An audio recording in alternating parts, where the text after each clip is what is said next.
8वां chapter है मानव स्वास्थ्य एवं रोग। इसका पहला क्वेश्चन है हैजा या कोलेरा पर एक संक्षिप्त टिप्पणी लिखें। उत्तर, ब्रीवियो कॉलरी नामक जीवाणु दूषित भोजन या पानी के साथ मनुष्य के छोटी आंत को संक्रमित करता है एवं एक विषाक्त पदार्थ स्रावित करता है जिसके कारण बार बार पखाना और उल्टी होता है। इसे कॉलेरा कहते हैं। बार बार पानी जैसा पखाना के साथ उल्टी होना, कमजोरी एवं बेचैनी महसूस करना, आंखों का अंदर की ओर धंसना, बहुत कम मूत्र त्याग करना इत्यादि इस बीमारी के प्रधान लक्षण हैं। इस बीमारी में निर्जलीकरण को रोकना बहुत जरूरी है। इसके लिए रोगी को ORS या शर्करा नमक का घोल समय समय पर देना चाहिए। संभव होने पर 0.9% NaCl के घोल की सुई भी लगानी चाहिए। अगला क्वेश्चन है क्षय रोग या टीबी पर एक संक्षिप्त टिप्पणी लिखें। उत्तर, ट्यूबरकुलोसिस को साधारणतः क्षय रोग कहा जाता है। प्रायः यह रोग मनुष्य के फेफड़े, हड्डी, श्वास नली, लसिका ग्रंथि इत्यादि में होता है। इस रोग के कारक हैं जीवाणु माइक्रोबैक्टीरियम ट्यूबरकुलोसिस या ट्यूबरकुलिन नामक एक विष स्रावित करता है जो संक्रमित अंगों में पूर्ण रूप से फैलकर उस अंग के ऊतकों को क्षतिग्रस्त कर देता है। सामान्यतः रोगी को बुखार आना, रात में शरीर से पसीना निकलना, रुधिर युक्त कफ निकलना, वजन में कमी इत्यादि इसके प्रमुख लक्षण हैं। बहुत दिनों तक लगातार विशेष प्रतिजैविक दवाओं के सेवन करने से इस बीमारी का नियंत्रण हो सकता है। अगला क्वेश्चन है रेबीज रोग कैसे होता है, इसके लक्षण एवं नियंत्रण का वर्णन करें। घातक रेबीज वायरस से रेबीज रोग उत्पन्न होता है। फ्रांसीसी वैज्ञानिक लुई पास्चर ने सर्वप्रथम रेबीज वायरस देखा था। यह वायरस कुत्ते, चमगादड़, गीदड़ इत्यादि जंतुओं में पाया जाता है। कोई भी रेबीज जंतु जब किसी मनुष्य को काटता है तो उसके लार के साथ वायरस उस मनुष्य में प्रवेश कर उसके मस्तिष्क में चला जाता है। सिर दर्द, गर्दन में दर्द, सामान्य बुखार तथा काटे हुए स्थान पर काफ़ी दर्द, क्रोध एवं चिड़चिड़ापन इस रोग के प्रमुख लक्षण हैं। रोगी इसमें जल से भय खाता है, इसलिए इस रोग को हाइड्रोफोबिया कहते हैं। इस रोग की कोई विशेष दवा नहीं है। रेबीज जानवर के काटने पर उस स्थान को तुरंत साबुन और पानी से धो देना चाहिए एवं उसे एंटी रेबीज सीरम दे देना चाहिए। फिर HDCV एवं RVA का टीका 5 दिन तक लगातार देना चाहिए। अगला क्वेश्चन है दाद का कारक कौन है। उत्तर, दाद एक प्रकार का सामान्य संक्रामक रोग है। इसके लिए ट्राइकाफाइन, माइक्रोस्पोरम एवं एपिडर्माफाइटन जेनेरा के अनेक कवक उत्तरदायी हैं। यह रोग प्रायः त्वचा, नाखून इत्यादि पर दिखाई पड़ता है। साधारणतः मिट्टी से या संक्रमित व्यक्तियों के कपड़े या तौलिए के प्रयोग करने से यह रोग होता है। अगला क्वेश्चन है अमीबा अतिसार का लक्षण क्या है। उत्तर, अमीबिये पेचिस एंट अमीबा हिस्टोलिटिका नामक प्रोटोजोआ द्वारा होता है। यह मनुष्य के आंत के निचले हिस्से श्लेष्मिका, अधश्लेष्मिका तथा पेशीय स्तर में रहते हैं। इस अवस्था को ट्रोफोजोइट अवस्था कहते हैं। इसके लक्षण, पहला, इनके सतत द्विविभाजन के फलस्वरूप यकृत के ऊतकों के क्षय के कारण इन अंगों में फोड़े बन जाते हैं। दूसरा, पेट का दर्द और मल के साथ रुधिर युक्त म्यूकस आना पेचिस का विशेष लक्षण है। अगला क्वेश्चन है एक्वायर्ड इम्यूनिटी क्या है। उत्तर, एड्स एक गंभीर संक्रामक रोग है जिसे एक्वायर्ड इम्यून डेफिशिएंसी सिंड्रोम कहते हैं। मनुष्य में ह्यूमन इम्यूनोडिफेंसिस वायरस द्वारा होता है, यानी HIV वायरस के द्वारा होता है। इससे शरीर की प्रतिरक्षा की क्षमता कम हो जाती है एवं इस कारण रोगी को विभिन्न प्रकार के संक्रमण होने लगते हैं। एक स्वस्थ व्यक्ति अगर एड्स से संक्रमित व्यक्ति के साथ संभोग करता है तब स्वस्थ व्यक्ति भी इस रोग का शिकार हो जाता है। इसका एक और विशेष कारण है यदि एड्स से संक्रमित व्यक्ति का रुधिर दूसरे व्यक्ति को चढ़ाया जाए तो वह स्वस्थ व्यक्ति भी इस बीमारी का शिकार हो जाएगा। HIV से संक्रमित गर्भवती महिला से भी भ्रूण में इस रोग का संचरण हो जाता है। अगला क्वेश्चन है, अंतर्जात असंक्राम्यता की 3 रोधिकाओं का नाम लिखें। उत्तर, पहला है शारीरिक क्रियात्मक रोधिका। शरीर क्रियात्मक रोधिका के अंतर्गत है शरीर का स्रवण, ताप, pH एवं रोगजनक सूक्ष्म जीवों की वृद्धि। इसका उदाहरण है आमाशय में उपस्थित सूक्ष्म जीवाणुओं का आमाशयी अम्लीयता से नष्ट हो जाना। दूसरा है शारीरिक रोधिका। शारीरिक रोधिका बाहरी कारकों को शरीर के अंदर नहीं जाने देता है, जैसे त्वचा और म्यूकस झिल्ली इत्यादि। अगला क्वेश्चन है, अगला है तीसरा, फैगोसाइटिक रोधिका। फैगोसाइट बड़ी अनियमिताकार कोशिका है जो वायरस, माइक्रोब आदि को निगल जाती है। मोनोसाइट परिवर्तित होकर मैक्रोफेगस का निर्माण करता है। न्यूट्रोफिल भी फैगोसाइट जैसा कार्य करता है। अगला क्वेश्चन है, T एवं B लिम्फोसाइट कैसे बनते हैं। उत्तर, दोनों प्रकार के लिम्फोसाइट में भाग लेने वाले अन्य सभी कोशिकाएं अस्थि मज्जा में बनते हैं। T लिम्फोसाइट अस्थि मज्जा में उत्पन्न होकर थाइमस से गुजरता है एवं इस समय यह विशेष एंटीजेन के विरुद्ध पहचानने की क्षमता अर्जित करता है जिस पर यह आक्रमण कर सकता है। यह विशेष एंटीजेन के लिए होता है एवं कोशिकीय असंक्राम्यता में भाग लेता है। बी लिम्फोसाइट अस्थि मज्जा में बनता है एवं विशेष प्रकार के एंटीजेन के लिए होता है। जब विशेष एंटीजेन इसे सक्रिय करता है तब बी कोशिकाएं विभाजित होने लगती है और प्लाज्मा कोशिकाएं बनाती है जो एंटीबॉडी का निर्माण करता है एवं रुधिर के द्वारा संक्रमण की जगह पर पहुंच जाता है। अगला क्वेश्चन है, प्राथमिक अनुक्रिया क्या है। उत्तर, जब कोई एक विशेष एंटीजेन शरीर में प्रथम बार प्रवेश करता है तब कुछ दिनों के पश्चात रुधिर में एंटीबॉडी बनता है एवं ये बहुसंख्यक करने के बाद कम हो जाते हैं। इसे ही प्राथमिक अनुक्रिया कहते हैं। इसके लिए छोटे लिम्फोसाइट का प्रयोजन होता है। यह एंटीबॉडी संश्लेषण कर सकता है एवं प्रभावी कोशिका का निर्माण करता है। अगला क्वेश्चन है, असंक्राम्यता में लिम्फोसाइट का क्या कार्य है। उत्तर, पहला, किलर कोशिकाएं। आक्रमण के स्थान पर ये कोशिकाएं एक प्रकार का रसायन तैयार करते हैं जिससे फैगोसाइट्स आकर्षित होता है जो एंटीजेन को नष्ट करता है तथा अन्य टी कोशिकाओं को आकर्षित करता है।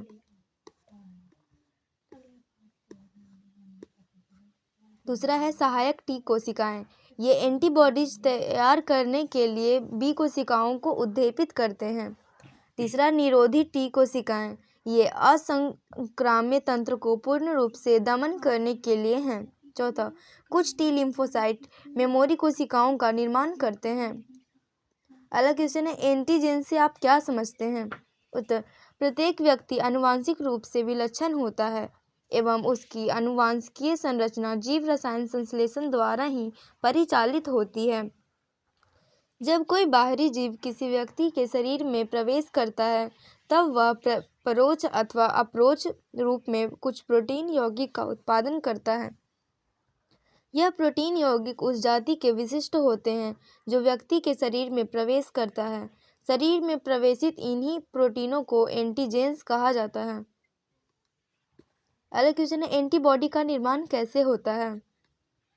उत्तर, पहला, जब एक एंटीजेन बी लिम्फोसाइट की सतह पर स्थित एक एंटीजेन विशेष एंटीबॉडी को आक्रमण करता है तब ये संश्लेषित होते हैं। दूसरा, इस बी लिम्फोसाइट प्लाज्मा कोशिका एक मेमोरी कोशिका में विभेदित होता है।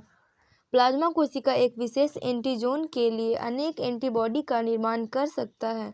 एंटीजेन कोशिका को विभाजन के लिए उत्तेजित करता है एवं इससे एंटीबॉडी का निर्माण ज़्यादा हो जाता है।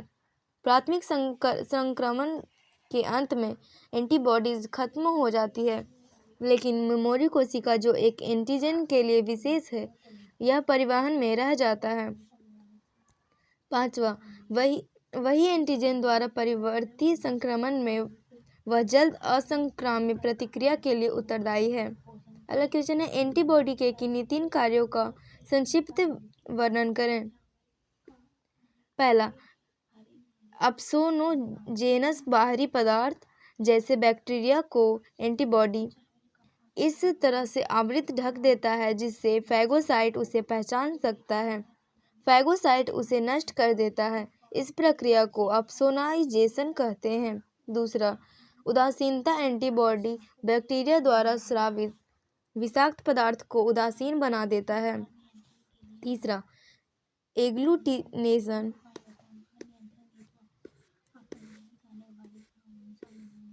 एंटीबॉडीज एंटीजन से संयुक्त होकर बृहत आकार अघुलनशील जटिल पदार्थ को तैयार करता है जो एंटीजन के विशेष जैव कार्य में बाधा पहुंचाता है। अगला क्वेश्चन है, प्रतिरक्षीकरण क्या है?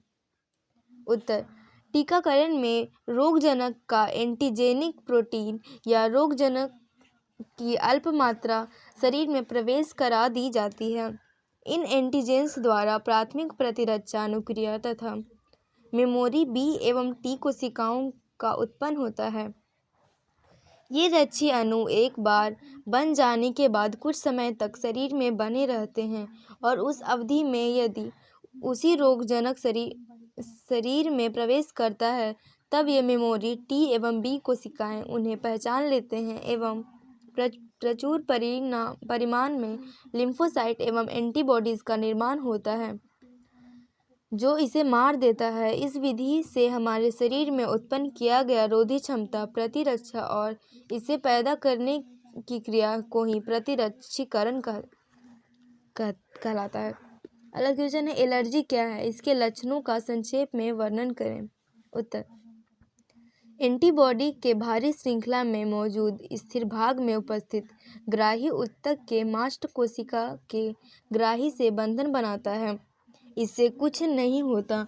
जब विशेष एंटीजेनिक डिटरमिनेंट एंटीबॉडी के एंटीजन बंधन स्थान से बंधन बनाता है तब मास्ट कोशिका द्रव्य वर्णक के साथ हिस्टामिन स्रावित करता है। यह हिस्टामिन ऊतक के लाल होना, फूलना एवं खुजलाने के कारण होता है। अगला क्वेश्चन है, सारकोमा से आप क्या समझते हैं? उत्तर, संयोजी ऊतक में होने वाला कैंसर जैसे अस्थि, चर्बी, कास्ती इत्यादि को सारकोमा कहते हैं। इन सभी में कैंसर रोग की मात्रा सिर्फ 1% तक होती है। अगला क्वेश्चन है, ऑन्कोजेनेसिस क्या है? उत्तर, कैंसर के विस्तृत अध्ययन के माध्यम से पता चला है कि ट्यूमर के आंशिक परिवर्तन के क्रम में ट्यूमर कोशिकाएं अनगिनत जेनेटिक परिवर्तन के दौर से गुजरते हुए एक साधारण कोशिका ही कैंसर कोशिका में बदलती है। यह क्रिया ऑन्कोजेनेसिस कहलाती है। इस क्रिया को पूरा करने में प्रायः विकिरण, रासायनिक यौगिक और कुछ विषाणु जैसे तत्व भी सहायक होते हैं। यहाँ इस संदर्भ में हम 2 प्रकार के जीन्स को जानते हैं जिनमें उत्परिवर्तन के कारण ही कोशिकाएं कैंसरमय हो जाती हैं। अगला क्वेश्चन है, ऑन्कोजीन क्या है? आंसर, कोई भी जीन वायरल अथवा कोशिकीय जब किसी साधारण कोशिका को एक वॉट बनाने वाली कोशिका में बदल देता है तो उसे ऑन्कोजीन कहते हैं। कोशिकीय ऑन्कोजीन साधारणतः सेल्यूलर जीन से बनता है। प्रोटो-ऑन्कोजीन्स का निर्माण म्यूटेशन के द्वारा होता है। वायरल ऑन्कोजीन्स का निर्माण प्रोटो-ऑन्कोजीन्स से होता है जिसका परिवर्तन रेट्रोवायरस के रूप में होता है। डीएनए ट्यूमर वायरस की स्पष्ट कोशिकीय उत्पत्ति के बारे में अब तक कोई ज्ञान नहीं है। अगला क्वेश्चन है, कैंसर रोग के उपचार क्या क्या हैं? उत्तर, पहला, शल्य चिकित्सा। कैंसर रोग से ग्रसित ऊतक को शल्य क्रिया द्वारा शरीर से अलग करना सबसे आसान तरीका माना जाता है। शल्य क्रिया के उपरांत जरूरत के अनुसार रेडिएशन देना भी लाभदायक सिद्ध होता है तथा रेडिएशन की मात्रा कैंसर के टाइप पर निर्भर करता है। दूसरा है रेडियोथेरेपी। उपचार के इस क्रम में शरीर के निश्चित क्षेत्र को रेडिएशन बहुत ही सावधानीपूर्वक नियंत्रित रूप से दिया जाता है।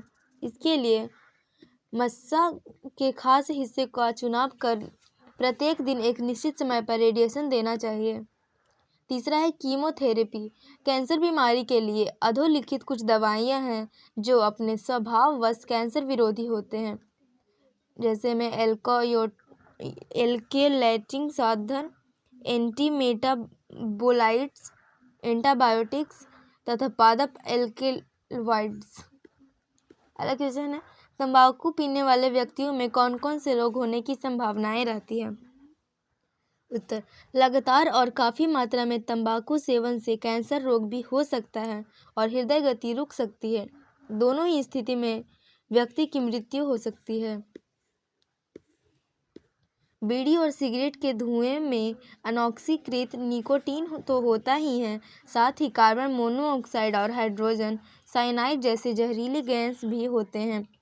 ये सभी स्वास्थ्य के लिए अत्यंत हानिप्रद होती है। यही कारण है कि विश्व स्वास्थ्य संगठन यानी WHO के आदेश पर सभी सिगरेट पैकेटों पर यह निर्देश उत्पादकों द्वारा लिखना अनिवार्य है कि धूम्रपान स्वास्थ्य के लिए घातक है। अगला क्वेश्चन है, बी कोशिकाएं या बी लिम्फोसाइट्स तथा टी कोशिकाएं या टी लिम्फोसाइट में अंतर बताइए। इनमें निम्नलिखित अंतर है। बी कोशिकाएं, ये कोशिकाएं एंटीबॉडी मध्यस्थीय प्रतिरक्षा तंत्र बनाती हैं, और टी कोशिकाएं, ये कोशिकाएं मध्यस्थ प्रतिरक्षा तंत्र बनाती हैं। बी कोशिकाएं मुख्य रूप से टॉन्सिल, पेयर्स, पेचिश तथा फोएटल यकृत में ही सीमित रहती हैं, जबकि टी कोशिकाएं थाइमस ग्रंथि में विभेदित होती है।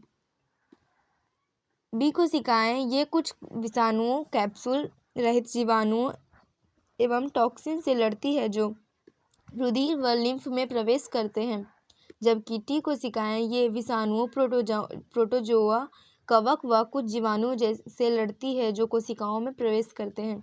बी कोशिकाएं प्लाज्मा कोशिका के विभाजन से बनती है, जबकि टी कोशिकाएं 3 प्रकार के लिम्फोसाइट, मारक, हेल्पर तथा निरोधक कोशिकाओं के विभाजन से बनती है। अगला क्वेश्चन है, एल्कोहल हमारे तंत्रिका तंत्र को किस प्रकार प्रभावित करता है? आंसर, यह कार्य क्षमता का अपेक्षाकृत काफ़ी घटा देता है। मानसिक विकार का उत्पन्न होना, यकृत का खराब हो जाना, रक्तचाप का काफ़ी बढ़ जाना, हृदय संबंधी रोग होना, जठर आंत्र विकार का उत्पन्न होना, होश व हवास को खो देना, दुर्घटनाएं घटित हो जाना, घबराहट रहना, पारिवारिक कलह होना, अपराधी प्रवृत्ति बढ़ना, आर्थिक कठिनाई उत्पन्न होना, तो अचानक हृदय गति का रुक जाना तथा कैंसर जैसे रोग का हो जाना। अगला क्वेश्चन है, एंटीबॉडीज तथा इंटरफेरॉन्स में अंतर बताइए।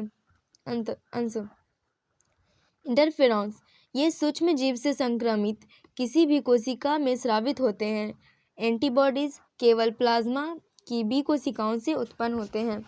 इंटरफेरॉन्स संक्रमित कोशिका से सीमावर्ती स्वास्थ्य कोशिका में प्रवेश कर उन्हें संक्रमण रोधी बनाते हैं, जबकि एंटीबॉडीज एंटीजनों से लड़ने के लिए रुधिर एवं लिम्फ में भ्रमण करते हैं। एंटीफेरॉन्स स्वस्थ कोशिकाओं को सूक्ष्म जीवों में विरुद्ध प्रोटीन निर्माण को प्रेरित करते हैं, जबकि ये प्रतिजनों को बांध लेते हैं जिससे फेगोसाइट इन्हें अपना शिकार बना सके। ये तीव्र प्रतिक्रिया दर्शाते हैं किंतु अस्थायी सुरक्षा प्रदान करते हैं, जबकि ये धीमी क्रिया वाले किंतु दीर्घकालीन सुरक्षा प्रदान करते हैं। अगला क्वेश्चन है, मारक टी कोशिकाएं किस प्रकार कार्य करती है? ये कोशिकाएं संक्रमण वाले स्थान पर पहुंचकर ऐसे पदार्थों का स्रावन करती है जिससे फैगोसाइट्स आकर्षित होकर एंटीजन के भक्षण के लिए तैयार हो जाए। फैगोसाइट्स पर फोरिन नामक प्रोटीन का स्राव करती है जो एंटीजन युक्त या संक्रमित दैहिक कोशिकाओं को तथा जीवाणु आदि की कोशिका भित्ति को छिद्रित करके उन्हें भी नष्ट करती है।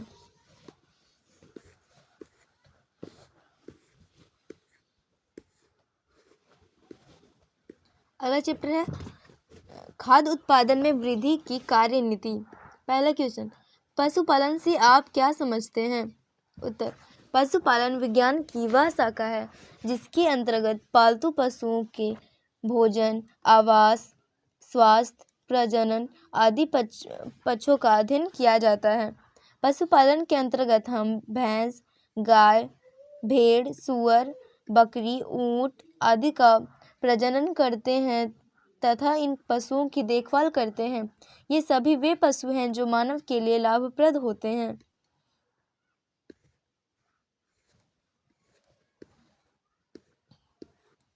दूसरा क्वेश्चन है, कृत्रिम गर्भाधान पर एक संक्षिप्त टिप्पणी लिखें। आंसर, कृत्रिम गर्भाधान एक तरह वांछित गुणों वाली संतति की प्राप्ति की जा सकती है। वहीं दूसरी ओर सामान्य संगम की समस्याओं से भी छुटकारा मिल सकता है। पशुओं के प्रजनन की यह सस्ती विधि है क्योंकि एक सांड के वीर्य से लगभग 3000 गायों को निषेचित किया जा सकता है। परिरक्षित वीर्य को सुगमता से दूसरे सुदूर स्थानों पर ले जाया जा सकता है। इस विधि द्वारा विदेशी से उन्नत नस्लों के वीर्य आयात कर देसी किस्मों के पशुओं का नस्ल सुधार किया जाता है। साथ ही इस विधि द्वारा प्राप्त वीर्य पूरे वर्ष कृत्रिम वीर्य सेचन के लिए उपलब्ध होता है। अगला क्वेश्चन है, सूक्ष्म प्रजनन से आप क्या समझते हैं? सूक्ष्म प्रजनन के लाभ लिखें। उत्तर, पात्र संवर्धन क्लोनल प्रोपेगेशन को सूक्ष्म प्रजनन माइक्रो प्रोपेगेशन कहा जाता है। इसके लाभ निम्नलिखित हैं। पहला, इस विधि से कम समय में एक ही आनुवंशिक गुणों वाले पौधे को बड़े पैमाने पर प्रोपेगेट किया जा सकता है। दूसरा, बीमारी रहित पौधे को मेरिस्टेम टिप कल्चर द्वारा प्राप्त किया जा सकता है। कल्चर द्वारा जिन फसली पौधों के हाइब्रिड बीज बहुत महंगे होते हैं उन्हें सूक्ष्म प्रजनन द्वारा बड़े पैमाने पर बनाया जा सकता है। उदाहरण के लिए पत्ता गोभी, फूल गोभी इत्यादि। अगला क्वेश्चन है, सोमैटिक एम्ब्रियोजेनेसिस पर संक्षिप्त टिप्पणी लिखें। आंसर, भ्रूण के विकास की प्रक्रिया को भ्रूणोद्भव या एम्ब्रियोजेनेसिस कहा जाता है। सामान्यतः भ्रूण का निर्माण निषेचन की क्रिया के फलस्वरूप बने जाइगोट से होता है, परंतु पौधे की द्विगुणित कोशिकाओं से भ्रूण का निर्माण हो जाता है। इस प्रकार के भ्रूण को कायिक भ्रूण तथा इस प्रक्रिया को कायिक भ्रूणोद्भव या सोमैटिक एम्ब्रियोजेनेसिस कहते हैं। एक अलैंगिक विकासीय क्रिया जिसके द्वारा कायिक ऊतकों के द्विध्रुवीय भ्रूण बनता है। कायिक भ्रूण को एल्जिनेट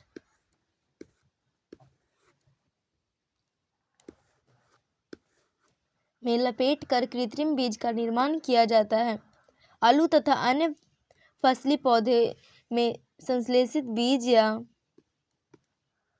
कृत्रिम बीज का उपयोग खेती के लिए किया जा रहा है। अगला क्वेश्चन है, प्रोटोप्लास्ट संवर्धन पर संक्षिप्त टिप्पणी लिखें। आंसर, दो कायिक या सोमैटिक कोशिकाओं के युग्मन से जो संकर या हाइब्रिड बनता है उसे कायिक संकर या सोमैटिक हाइब्रिड कहा जाता है। इन हाइब्रिड के बनने की प्रक्रिया को कायिक संकरण या सोमैटिक हाइब्रिडाइजेशन कहते हैं। प्रोटोप्लास्ट संवर्धन में दो चयनित पौधे से प्राप्त प्रोटोप्लास्ट को फ्यूजोजेन की मदद से युग्मित किया जाता है। पॉलीएथाइलीन ग्लाइकॉल का प्रयोग फ्यूजोजेन के रूप में किया जाता है। प्रोटोप्लास्ट को फ्यूज कराने के लिए बिजली का करंट भी अल्प समय के लिए दिया जाता है। जब युग्मित प्रोटोप्लास्ट को संवर्धित किया जाता है तब उसमें कोशिका भित्ति बन जाती है।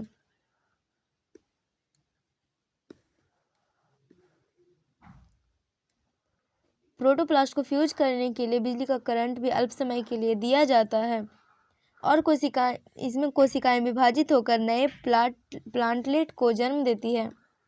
अगला क्वेश्चन है, कैलस पर संक्षिप्त टिप्पणी लिखें।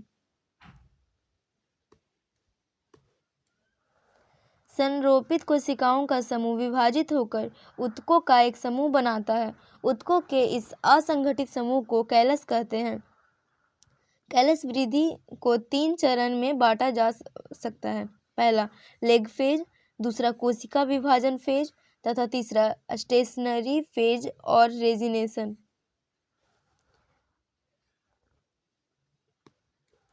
लैग फेज में या तो कैलस की कोशिकाएं विभाजित नहीं होती है या बहुत कम विभाजन होता है। कोशिका विभाजन फेज में तेजी से कोशिका विभाजन होता है। तीसरे फेज या स्टेशनरी फेज में कोशिका विभाजन में कमी हो जाती है और सेकेंडरी मेटाबोलाइट्स का निर्माण होता है। अगला क्वेश्चन है, अंतःप्रजनन पर संक्षिप्त टिप्पणी लिखें। आंसर, जब एक ही नस्ल के पशुओं के बीच प्रजनन होता है तब इस प्रकार के प्रजनन को अंतःप्रजनन कहते हैं। इस प्रकार के प्रजनन में एक ही नस्ल के पशुओं के बीच 4-6 पीढ़ियों तक संगम कराया जाता है। इसके लिए निम्नलिखित कार्यनीति अपनाई जाती है। एक ही नस्ल के उत्तम किस्म के नर तथा मादा का चयन, दूसरा नर तथा मादा का संगम, तीसरा संतति का मूल्यांकन तथा श्रेष्ठ नर या मादा का चयन, चौथा चयनित नर तथा मादा का संगम। 8वां क्वेश्चन है, अंतःप्रजनन और बाह्य प्रजनन में क्या अंतर है, स्पष्ट करें। आंसर, अंतःप्रजनन, जब एक ही नस्ल के पशुओं के बीच प्रजनन होता है तब इस प्रकार के प्रजनन को अंतःप्रजनन कहते हैं। इस प्रकार के प्रजनन में एक ही नस्ल के पशुओं के बीच 4 से 6 पीढ़ियों का संगम कराया जाता है। बाह्य प्रजनन, इस प्रकार के प्रजनन में उन पशुओं से संगम कराया जाता है जिनका आपस में कोई संबंध नहीं होता। इस प्रकार के प्रजनन में एक ही नस्ल के 2 पशुओं के बीच संगम हो सकता है, बशर्ते कि दोनों पशुओं के पूर्वजों में समानता नहीं हो। बाह्य प्रजनन में भिन्न भिन्न नस्लों तथा भिन्न भिन्न प्रजातियों के बीच प्रजनन सम्मिलित है। अगला क्वेश्चन है, संकरण तथा बहिकरण में क्या अंतर है। आंसर, संकरण, इस प्रकार के प्रजनन में एक श्रेष्ठ नस्ल के नर तथा मादा के बीच संगम कराया जाता है। इस प्रकार के संगम से दोनों पशुओं के श्रेष्ठ गुणों के संयोजन में मदद मिलती है। इस विधि का प्रयोग कर पशुओं की नई अस्थायी किस्में विकसित की गई है। बहिसंकरण, इस प्रकार के प्रजनन में एक किस्म के पशुओं के बीच होता है। इस विधि में ऐसे पशुओं के मध्य संगम कराया जाता है जिनकी 4-6 पीढ़ियों तक नर मादा दोनों तरफ की उभय वंशावली नहीं होनी चाहिए। संगम की यह विधि ऐसे पशुओं में प्रजनन में श्रेष्ठ मानी जाती है जिनकी उत्पादन क्षमता तथा मांस प्रदायी दर औसत में कम हो जाती है। अगला क्वेश्चन है, मधुमक्खी पालन का संक्षिप्त विवरण दें। आंसर, मधुमक्खी पालन प्राचीन समय से ही चला आ रहा है। यह एक कुटीर उद्योग है। शहद उत्पादन के लिए मधुमक्खियों के छत्ते को रखरखाव ही मधुमक्खी पालन कहलाता है। मधुमक्खी से हमें शहद या मधु तथा मधुमोम प्राप्त होता है। मधुमक्खियां न केवल शहद प्रदान करती है बल्कि परागण में मुख्य भूमिका निभाती है। हमारी प्रमुख फसलें जैसे सरसों, सूर्यमुखी, सेब, नाशपाती इत्यादि में परागण मधुमक्खियों द्वारा ही होता है। व्यावसायिक स्तर पर मधुमक्खी पालन के लिए कृत्रिम मधुमक्खी पेटिका का उपयोग किया जाता है। इन कृत्रिम पेटिकाओं को बगीचे, खेतों या अन्य खुले स्थान पर रखा जाता है। कृत्रिम मधुमक्खी पेटियों से मधु निकालते समय एक विशेष प्रकार का पोशाक की आवश्यकता पड़ती है। अगला क्वेश्चन है, अलवणीय तथा लवणीय जल में पाई जाने वाली 5 मछलियों के नाम लिखें। आंसर, अलवणीय या मीठे जल में पाई जाने वाली मछलियाँ रोहू, कतला, सिंगी, टेंगरा, मांगुर, सुहिया, गरई इत्यादि प्रमुख है। लवणीय या कठोर जल में झींगा, लॉबस्टर, केकड़ा, सीप इत्यादि प्रमुख है। अगला क्वेश्चन है, रोग प्रतिरोधकता के लिए प्रजनन की क्या विधि है। आंसर, रोग प्रतिरोधी किस्मों को विकसित करने के लिए मुख्यतः 2 विधियों का प्रयोग किया जाता है। पहला पारंपरिक प्रजनन विधि, दूसरा उत्परिवर्तन प्रजनन। पारंपरिक प्रजनन विधि द्वारा रोगी प्रतिरोधी किस्मों को विकसित करने के लिए संकरण तथा चयन मुख्य भूमिका निभाते हैं। संकरण तथा चयन विधियों का उपयोग न केवल रोग प्रतिरोधी फसलों को विकसित करने के लिए किया जाता है, बल्कि अधिक उत्पादन, सूखा प्रतिरोधी, लवण प्रतिरोधी आदि सस्य लक्षणों के लिए किया जाता है। अगला क्वेश्चन है, एकल कोशिका प्रोटीन पर संक्षिप्त टिप्पणी लिखें। एकल कोशिका प्रोटीन के उत्पादन के लिए कम जगह की आवश्यकता पड़ती है। इसका उत्पादन जलवायु से भी प्रभावित नहीं होता है। शैवाल जैसे स्पाइरुलिना, क्लोरेला तथा सिनेडेस्मस का उपयोग एकल कोशिका प्रोटीन के रूप में किया जा रहा है। स्पाइरुलिना को आलू संसाधन संयंत्र में निर्मुक्त अवशिष्ट जल, जिसमें स्टार्च की मात्रा विद्यमान होती है, में आसानी से उगाया जा सकता है। यहाँ तक कि इसे भूसा, सीरा, पशु खाद तथा मलजल में भी उगाया जा सकता है। स्पाइरुलिना में प्रोटीन के अतिरिक्त खनिज, वसा, कार्बोहाइड्रेट तथा विटामिन भी प्रचुर मात्रा में पाए जाते हैं। प्रदूषित जल में आसानी से उगाए जाने के कारण स्पाइरुलिना का उपयोग पर्यावरणीय प्रदूषण को भी कम करने में सहायक होता है। अगला क्वेश्चन है, गेहूं के प्रणोद किस्में एवं उसके गुण को लिखें। उत्तर, किस्में, सरबती सोनेरा, इसका गुण है यह जल्दी पकने वाला होता है। दूसरा, लेरमा रोजो, यह बौने किस्म का गेरुआ रोग प्रतिरोधी गेहूं होता है। सोनेरा 64, देर से बुवाई के लिए उपयुक्त तथा दुगनी बौनी किस्म। कल्याण सोना, अधिक वर्षा वाले क्षेत्रों के लिए उपयुक्त। अगला क्वेश्चन है, धान की उन्नत किस्में एवं उनके गुणों को लिखें। पहला है साबरमती, यह 118 दिन में तैयार होने वाली किस्म है। यह बरसाती की उत्तम किस्म है। दूसरा, जया, यह 130 दिन में तैयार होने वाली किस्म है। बाला, यह बौनी किस्म है। इसकी खेती मुख्यतः उच्च भूमि में की जाती है। कृष्ण, इस किस्म में चावल में लाइसिन एमिनो एसिड ज़्यादा होता है। यह भी बौनी किस्म है। अगला क्वेश्चन, उत्परिवर्तन प्रजनन पर संक्षिप्त टिप्पणी लिखें। उत्परिवर्तन प्रजनन द्वारा कई फसलों में उन्नत किस्में विकसित की गई है, जैसे गेहूं का कीट रोग में प्रतिरोधी क्षमता, जौ में अधिक उपज तथा पाउडरी मिल्ड्यू के प्रतिरोग प्रतिरोधी क्षमता, मूंग या बीन में पीत मोजैक वायरस तथा चूर्णित आसिता के प्रति रोग प्रतिरोधक क्षमता सम्मिलित है। भारतवर्ष में 200 से ज़्यादा रोग प्रतिरोधी किस्में निम्नलिखित उत्परिवर्तन प्रजनन विधि द्वारा विकसित की गई है। अगला क्वेश्चन है, हरित क्रांति पर संक्षिप्त टिप्पणी लिखें। आंसर, हरित क्रांति खाद्यान्नों के उत्पादन की अधिकतम वृद्धि से संबंधित है। यह केवल राष्ट्रीय स्तर पर ही नहीं बल्कि निर्यात से भी संबंधित है। खाद्यान्नों की वृद्धि के अतिरिक्त हरित क्रांति का आधारभूत उद्देश्य खेती युक्त भूमि का क्षेत्रफल बढ़ाना, उत्तम प्रवर्धन के तौर तरीकों को बढ़ाना तथा आनुवांशिक रूप से उच्च जातियों का प्रयोग करना है। हरित क्रांति पादप प्रजनन तकनीकों पर गेहूं, धान तथा मक्का आदि के उच्च प्रजातियों के उत्पादन तथा रोग निरोधक किस्मों के विकास के लिए आश्रित थे। अगला चैप्टर है, मानव कल्याण में सूक्ष्म जीव। इसका पहला क्वेश्चन है, किस खाद्य पदार्थ में लैक्टिक एसिड बैक्टीरिया मिलते हैं एवं इसके क्या कार्य हैं।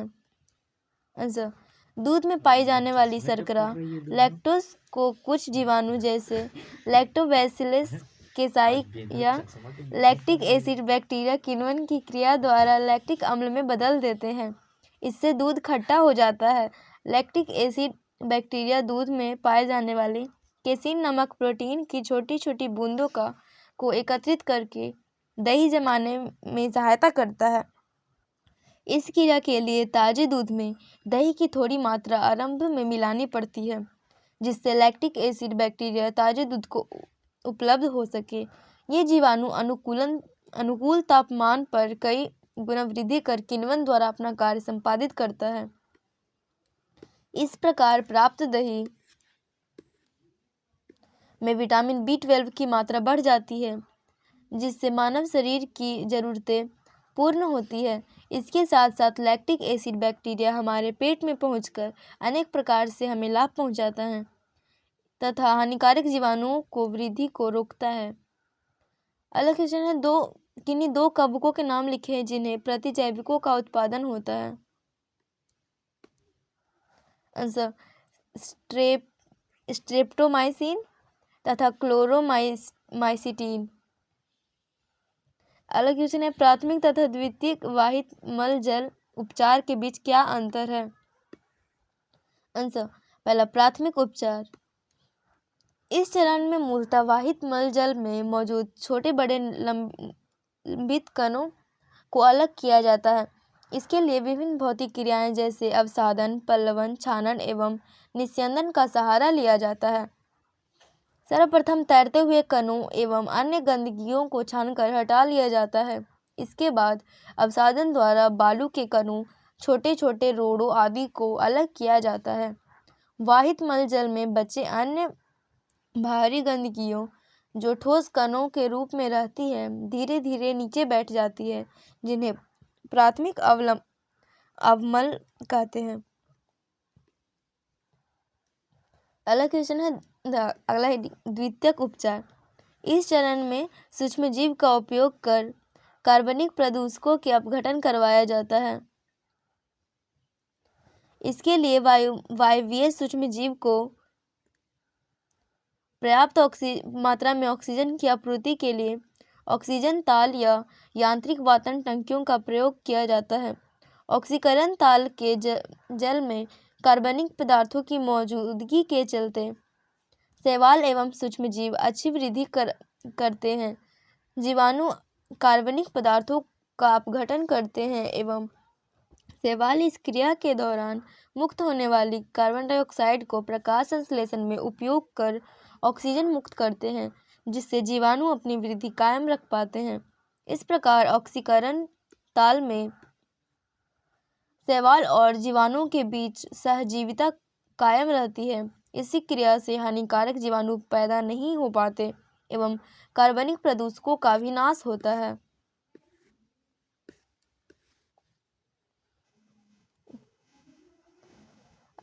अगला क्वेश्चन है, बीओडी क्या है। आंसर, सूक्ष्म जीव द्वारा पानी में घुले या कणिकीय पदार्थों के वायवीय निम्नीकरण के लिए ऑक्सीजन में प्रयुक्त होने की दर को जैव रासायनिक ऑक्सीजन मांग या बीओडी कहते हैं। बीओडी कार्बनिक पदार्थों द्वारा जल प्रदूषक का सूचक है, अर्थात बीओडी ऑक्सीजन की उस मात्रा को संदर्भित करता है जो जीवाणु द्वारा 1 लीटर पानी में उपस्थित कार्बनिक पदार्थों की खपत कर उन्हें ऑक्सीकृत कर दे। स्वच्छ जल में यह कम तथा प्रदूषित जल में इसकी मात्रा अधिक होती है। अधिक बीओडी प्रदूषित जल का सूचक है। अगला क्वेश्चन है, घरेलू उत्पादों के उत्पादन में सूक्ष्मजीवों का क्या महत्व है।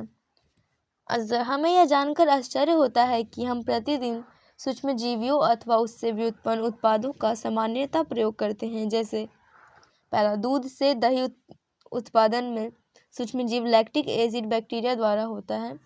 दाल चावल के आटे से इडली, डोसा, मैदा से भटूरे, बिस्कुट, डबल रोटी, केक, पेस्ट्री आदि जीवाणुओं अथवा कवक की सहायता से बनाई जाती है। विशिष्ट प्रकार के पनीर विभिन्न जीवाणुओं और कवकों की सहायता से तैयार किए जाते हैं। दक्षिण भारतीय पेय तोड़ी ताड़ वृक्ष से प्राप्त कोशिका रस के किण्वन से प्राप्त होता है। मत्स्य, सोयाबीन तथा बांस, प्रारों आदि से भोज्य पदार्थ सूक्ष्मजीवियों द्वारा किण्वन से प्राप्त होते हैं। अगला क्वेश्चन है, पेनिसिलिन क्या है, इसकी खोज किस प्रकार हुई। आंसर, पेनिसिलिन एक प्रभावशाली प्रतिजैविक है। पेनिसिलिन सबसे पहला एंटीबायोटिक था जिसकी खोज एक प्रकार का हादसा था। अलेक्जेंडर फ्लेमिंग जब स्टेफिलोकोकस बैक्टीरिया पर कार्य कर रहे थे तब उन्होंने पाया कि बिना धुली कांच की स्लाइड पर कवक उत्पन्न हो गए हैं, जिसके कारण उस पर स्टेफिलोकोकस वृद्धि नहीं कर सका। उन्होंने पाया कि यह प्रभाव कवक द्वारा उत्पन्न विशेष रसायन के कारण हुआ है चूंकि यह विशेष रसायन पेनिसिलियम नोक्टेट नामक कवक से उत्पन्न होता है, इस कारण इस विशेष रसायन का नाम उन्होंने पेनिसिलिन रखा। यद्यपि बाद में अर्नेस्ट चैन तथा हॉवर्ड फ्लोरे ने इसकी एक शक्तिशाली एवं प्रभावशाली एंटीबायोटिक के रूप में पुष्टि की। इस एंटीबायोटिक का प्रयोग दूसरे विश्व युद्ध में घायल अमेरिकन सिपाहियों के उपचार में व्यापक रूप से किया गया। अगला क्वेश्चन है, दूध से दही अधिक पोषक क्यों माना जाता है? आंसर, दूध दही से जीवाणुओं द्वारा किण्वन क्रिया के फलस्वरूप प्राप्त किया जाता है। दूध से दही निर्माण में लैक्टिक एसिड बैक्टीरिया भाग लेता है जो कि अनगिनत या आधी संख्या में उपस्थित होते हैं। दही में जीवाणुओं की संख्या में वृद्धि होने के लिए इसमें विटामिन B12 की मात्रा भी बढ़ जाती है, जिससे दही की पोषण संबंधी गुणवत्ता में भी सुधार आ जाता है। दही में उपस्थित लैक्टिक अम्ल उदर में उपस्थित सूक्ष्मजीवों से होने वाले रोगों से सुरक्षा करता है। अगला क्वेश्चन है, सूक्ष्मजीव का प्रयोग ऊर्जा के स्रोत पर तौर पर कैसे किया जाता है? आंसर, सक्रियत अवमल के बचे हुए मुख्य भाग को पंप के माध्यम से बड़े टंकी में लाया जाता है। यहाँ इसे अवायवीय अवमल संपाचित्र कहते हैं। इस टंकी में वैसे जीवाणुओं का उपयोग किया जाता है जो ऑक्सीजन की अनुपस्थिति में वृद्धि करते हैं। अवमल में उपस्थित कवकों एवं वायवीय जीवाणुओं का यहाँ पाचन होता है। इस क्रिया के दौरान अवायवीय जीवाणु जैसे मीथेन, हाइड्रोजन सल्फाइड एवं कार्बन डाइऑक्साइड गैसों को मुक्त करती है। इन गैसों को बायोगैस कहा जाता है। ये ज्वलनशील होती है एवं इनका उपयोग ऊर्जा के स्रोत के रूप में होता है।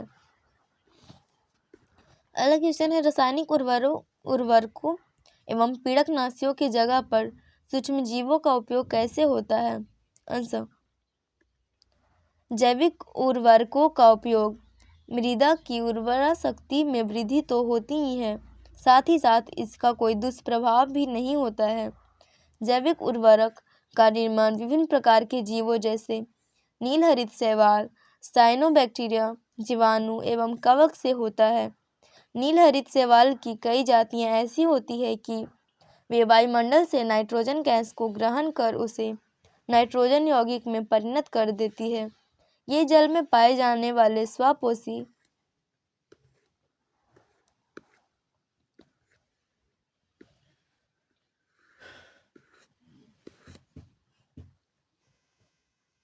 सूक्ष्म जीव होते हैं। इनमें हेटेरोसिस्ट नामक खास कोशिका पाई जाती है जो नाइट्रोजन स्थिरीकरण में मुख्य भूमिका निभाते हैं।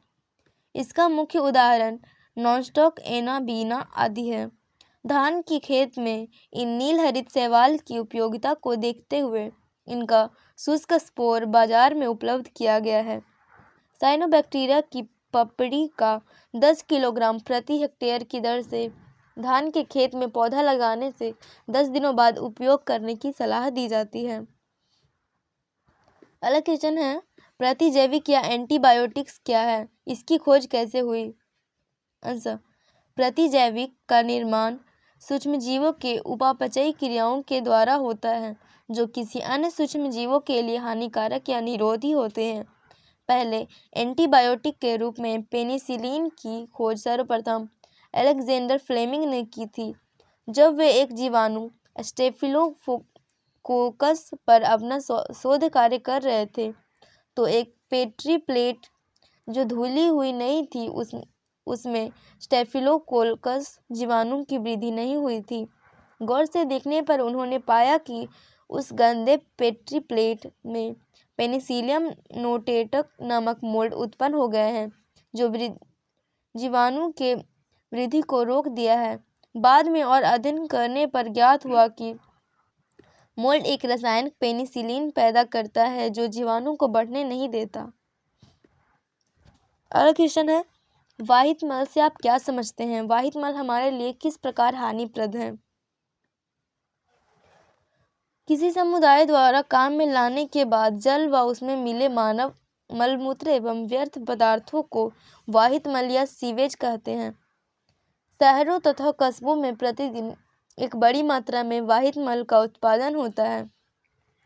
वाहित मल में कार्बनिक पदार्थ, जैव प्रदूषक तथा सूक्ष्म जीव आदि रोगजनक प्रचुर मात्रा में मिले होते हैं। वाहित मल में ऑक्सीजन की कमी होती है, जिसके कार्बनिक पदार्थों का विघटन भी नहीं हो पाता, जिसके कारण वाहित मल वातावरण को प्रदूषित करता है।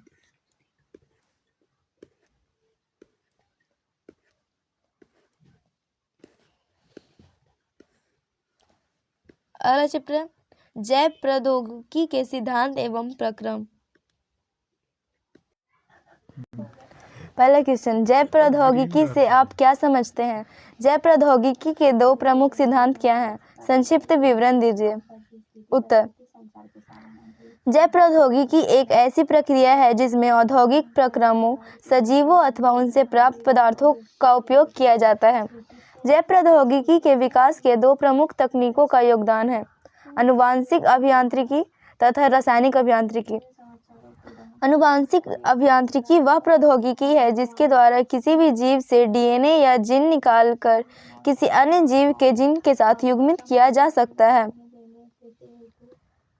रासायनिक अभियांत्रिकी प्रक्रमों में रोगाणु रहित वातावरण बनाकर केवल वांछित सूक्ष्मजीवों को सुकेंद्रिक कोशिकाओं में वृद्धि कर अधिक मात्रा में जैव प्रौद्योगिकी उत्पादों का निर्माण किया जाता है, जैसे टीके, एंजाइम तथा प्रतिजैविकों का उत्पादन। दूसरा क्वेश्चन है, जीन क्लोनिंग की विधि का संक्षिप्त विवरण दीजिए। उत्तर, जीन प्राप्त करने की तैयारी। वांछित पौधे के डीएनए को विभिन्न विधियों द्वारा निकाला जाता है, उसके बाद रेस्ट्रिक्शन एंडोन्यूक्लिएज एंजाइम का चुनाव किया जाता है। इस एंजाइम की मदद से डीएनए को छोटे छोटे टुकड़ों में काटा जाता है। दूसरा, वेक्टर में प्रवेश। वेक्टर वह एजेंट है जिसके माध्यम से डीएनए को स्थानांतरित किया जाता है, जैसे प्लाज्मिड बैक्टीरियोफोज।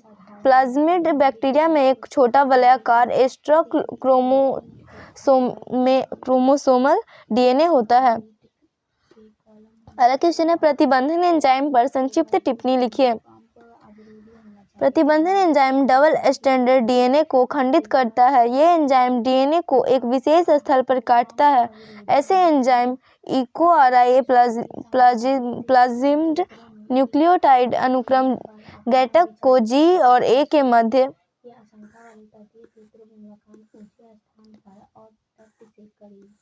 काटता है, जिसके कारण गोलाकार प्लाज्मिड डीएनए खुल जाता है और उसके दोनों सिरे स्वतंत्र हो जाते हैं।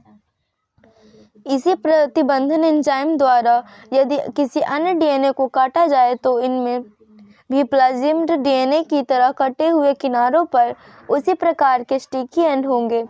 एंजाइम लाइगेज द्वारा किनारे कटे हुए आपस में जुड़ जाते हैं। अगला क्वेश्चन है, प्लाज्मिड PBr 322 के संरचना का उल्लेख कीजिए।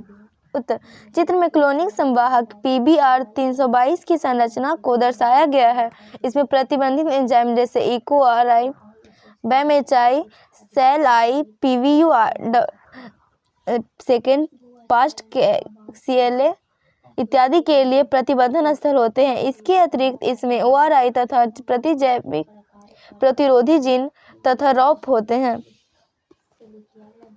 अगला क्वेश्चन है, पॉलीसिंड्रोम्स पर संक्षिप्त टिप्पणी लिखिए। उत्तर, ये वर्णों के समूह हैं जिन्हें आगे और पीछे दोनों तरफ से पढ़ने के लिए एक ही शब्द बनता है, जैसे मलयालम। उदाहरण के लिए निम्नलिखित अनुक्रमों को 5 से 3 दिशा में पढ़ने पर दोनों लड़ियों को एक जैसा पढ़ा जाएगा। 3 से 5 की ओर पढ़ने पर भी यह बात सही बैठती है। 5 से 3 की ओर पढ़ेंगे तो भी यह गैटक है और 3 से 5 की पढ़ेंगे तो वही है गैटक। प्रतिबंधन एंजाइम डीएनए लड़ी को पॉलीसिंड्रोम स्थल के केंद्र से थोड़ी दूर पर काटता है। यह एंजाइम विपरीत लड़ियों में दो समान क्षारकों के बीच काटते हैं, जिनके फलस्वरूप सिरों पर एक लड़ीय भाग रह जाता है। अगला क्वेश्चन है, जीव प्रतिकारक पर संक्षिप्त टिप्पणी लिखिए। जीव प्रतिकारक एक ऐसा युक्ति है जिसमें बायोरिएक्टर में जीवित कोशिकाओं या एंजाइम द्वारा विभिन्न पदार्थों का जैव रासायनिक रूपांतरण किया जाता है। जीव प्रतिकारक द्वारा उत्पादों का अधिक आयतन संवर्धित किया जा सकता है। यह मात्रा 100 लीटर से 1000 लीटर तक हो सकती है। वांछित उत्पादन पाने के लिए जीव प्रतिकारक अनुकूलतम परिस्थितियां जैसे तापमान, पीएच, क्रियाधार, विटामिन, लवण तथा ऑक्सीजन आदि उपलब्ध कराता है। सामान्यतः सर्वाधिक उपयोग में लाए जाने वाला बायोरिएक्टर विलोडन प्रकार का है। अगला क्वेश्चन है, पीसीआर पर संक्षिप्त टिप्पणी लिखें। उत्तर, पीसीआर विधि द्वारा जीन के कई प्रतिकृतियों का संश्लेषण किया जाता है। पीसीआर चक्र में मुख्यतः 3 चरण होते हैं: निष्क्रियकरण, तापानुशीलन तथा विस्तार। निष्क्रियकरण में डीएनए को 92 डिग्री सेल्सियस पर 1 मिनट थर्मल साइक्लोन में गर्म किया जाता है, जिससे उसके दोनों स्ट्रैंड अलग हो जाते हैं। तापानुशीलन में अभिक्रिया मिश्रण के तापक्रम को घटाया जाता है। यह सामान्यतः 48 डिग्री सेल्सियस रहता है। इस तापक्रम पर भी 1 मिनट के लिए रखा जाता है। इसके बाद विस्तार किया जाता है, जो 72 डिग्री सेल्सियस पर 1 मिनट के लिए होता है। इस चक्र को 34 से 37 बार दोहराया जाता है। इस प्रक्रम द्वारा डीएनए को 1 अरब गुना तक परिवर्धित किया जा सकता है। 8वां क्वेश्चन, अनुप्रवाह संसाधन पर संक्षिप्त टिप्पणी लिखें। जैव प्रौद्योगिकी द्वारा तैयार उत्पाद को बाजार में भेजने से पूर्व उसे कई प्रक्रमों से गुजारा जाता है। इसमें 2 प्रमुख प्रक्रम सम्मिलित हैं: पृथक्करण तथा शोधन। दोनों प्रक्रमों को सम्मिलित रूप से अनुप्रवाह संसाधन कहा जाता है। उत्पाद को उचित परिरक्षण के साथ रूपांतरित किया जाता है।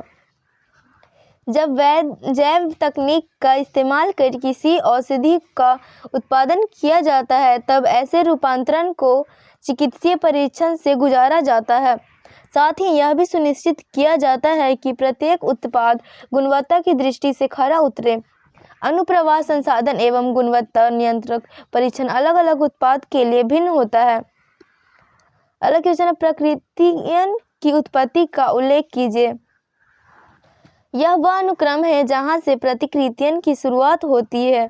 डीएनए का कोई खंड जब इस अनुक्रम से जुड़ जाता है, तब वह परपोषी कोशिकाओं के अंदर अपनी कई प्रतिकृति बना सकता है। यह अनुक्रम इस कार्य के लिए भी उत्तरदायी होता है कि जोड़े गए डीएनए की कितनी प्रतिकृति बनाई जाए, अर्थात जोड़े गए डीएनए के प्रतिरूपों की संख्या के नियंत्रण के लिए भी यह अनुक्रम जिम्मेदार होता है। इसके लिए लक्ष्य डीएनए की अत्यधिक संख्या प्राप्त करने के लिए इसे ऐसे संवाहक में क्लोन करने की आवश्यकता होती है जिसका मूल अधिक संख्या में प्रतिरूप बनाने में सहायता कर सके। अगला क्वेश्चन है, वर्ण योजक चिन्ह क्या है? उत्तर, संवाहक को ओआरआई के साथ साथ वर्ण योजक चिन्ह की भी आवश्यकता होती है, जो अरूपांतरणजों की पहचान कर सके और उन्हें समाप्त करने में सहायक सिद्ध हो सके। रूपांतरण की ऐसी प्रक्रिया है जिसके द्वारा डीएनए के एक खंड को परपोषी जीवाणु में प्रवेश कराया जाता है। सामान्यतः टेट्रासाइक्लिन, एपिसिलिन, क्लोरोफेनिकोल या केनामाइसिन जैसे प्रतिजैविकों के प्रतिरोध कोडित करने वाले जीन इकोलाई जीवाणु के लिए उपयोगी वर्ण योजक चिन्ह माने जाते हैं।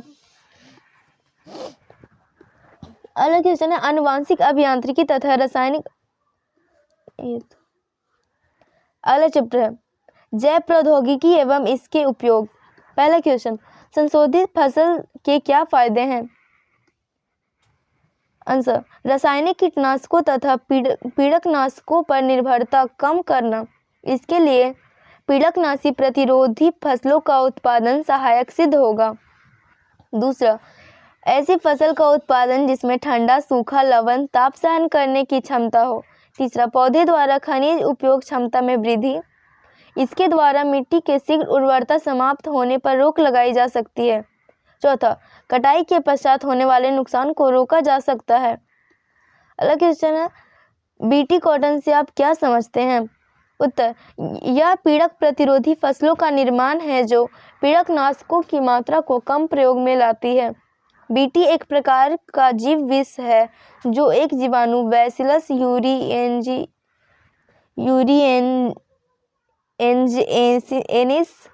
के द्वारा उत्पादित होता है, जिसे संक्षेप में बीटी कहा जाता है।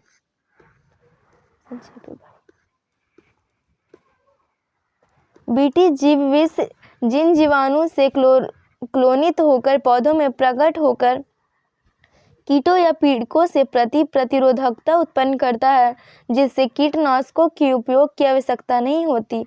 इस प्रकार के जैव पीड़कनाशियों का निर्माण होता है। बीटी कॉटन इसी का एक उदाहरण है। अगला क्वेश्चन है, पीड़क प्रतिरोधी पौधों के निर्माण में एग्रोबैक्टीरियम की क्या भूमिका है? उत्तर, एग्रोबैक्टीरियम संवाहकों का उपयोग कर निमेटोड स्पेसिफिक जीन को परपोषी पौधों में स्थानांतरित किया गया है। डीएनए का प्रवेश इस प्रकार कराया जाता है कि वे परपोषी कोशिकाओं में सेंस तथा एंटीसेंस आरएनए का निर्माण कर सके।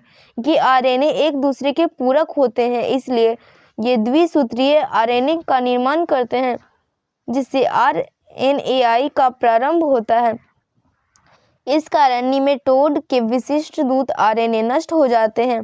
परपोषी में अंतरक्षेपी आरएनए की उपस्थिति के कारण निमेटोड जीवित नहीं रह पाता। ट्रांसजेनिक परपोषी इस प्रकार निमेटोड से अपनी रक्षा करते हैं।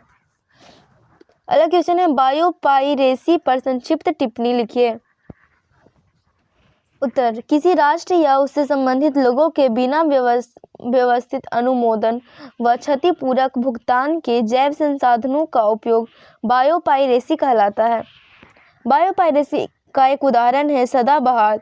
इस पौधे से विनिक्रिस्टन और विनब्लास्टिन जैसे अल्केलॉइड प्राप्त किए गए, जिनका उपयोग कैंसर के इलाज में किया जाता है।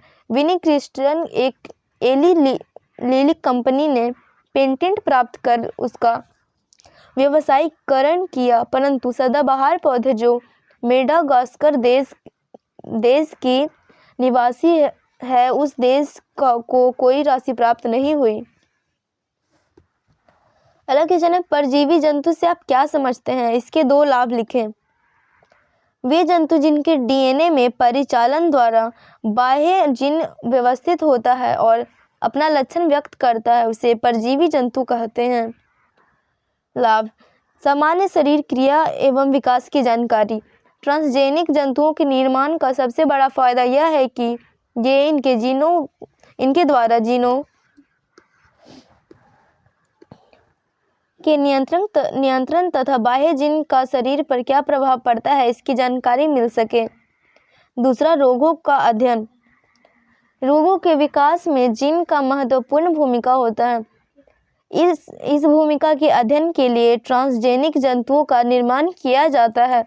चूँकि मानव रोगों के निदान के लिए नए नए उपचारों की खोज की जाती है, परंतु उन उपचारों का सीधा प्रभाव मानव शरीर पर नहीं देखा जा सकता है जब तक कि उस औषधि का क्लिनिकल ट्रायल ना हो जाए। इस कार्य के लिए ट्रांसजेनिक जंतुओं को मॉडल के रूप में प्रयुक्त किया जाता है। अगला क्वेश्चन है, टीका सुरक्षा पर संक्षिप्त टिप्पणी लिखिए। उत्तर, मनुष्य को रोगों से बचाने के लिए कई प्रकार के टीके लगाए जाते हैं। इन टीकों का प्रयोग सीधे मानव शरीर पर करने के बजाय उसे ट्रांसजेनिक जंतुओं जैसे चूहों पर किया जाता है। पोलियो टीके का प्रयोग मनुष्य के अपंगता रोकने के लिए किया जाता है। विकसित टीका कितना सुरक्षित है, इसकी जांच के लिए इसे पहले चूहों में लगाया जाता है। चूहों पर सफलतापूर्वक परीक्षण के उपरांत इन टीकों को बंदर के शरीर में लगाकर इसकी सुरक्षा की जांच की जाती है। जहां भी सफल व विश्वसनीय परीक्षण के बाद ये पोलियो टीके मानव बच्चे में लगाए जाते हैं। ट्रांसजेनिक चूहों का प्रयोग कर बंदर पर किए जा रहे प्रयोगों को रोका जा सकता है। अगला क्वेश्चन है, बीटी टॉक्सिन पर संक्षिप्त टिप्पणी लिखिए। बीटी टॉक्सिन एक विशेष जीन द्वारा कूटबद्ध होते हैं। इस जीन को क्राई कहते हैं। क्राई जीन कई प्रकार के होते हैं, जैसे क्राई LIC, क्राई LLAB, ये प्रोटीन जीन कपास की फसल को मुकुल कृमि से बचाते हैं। क्रायल एबी मक्के की फसल को मक्का छेदक से बचाता है। अगला क्वेश्चन है, गोल्डन राइस क्या है? यह बच्चे की अंधता को रोकने में कैसे उपयोगी हो सकता है? उत्तर, गोल्डन राइस चावल की आनुवंशिकता रूपांतरित प्रजाति है। इसमें पौधे डैफोडिल से तथा कुछ जीवाणुओं से प्राप्त ट्रांसजीन्स होते हैं जो बी कैरोटीन के संश्लेषण के लिए उत्तरदायी हैं। वे विटामिन ए के अवयव हैं। बीटा विटामिन ए की कमी से अंधापन उत्पन्न होता है, अतः गोल्डन राइस में बीटा कैरोटीन उपस्थित होता है जो बच्चों में अंधेपन को रोकने में सहायक होता है।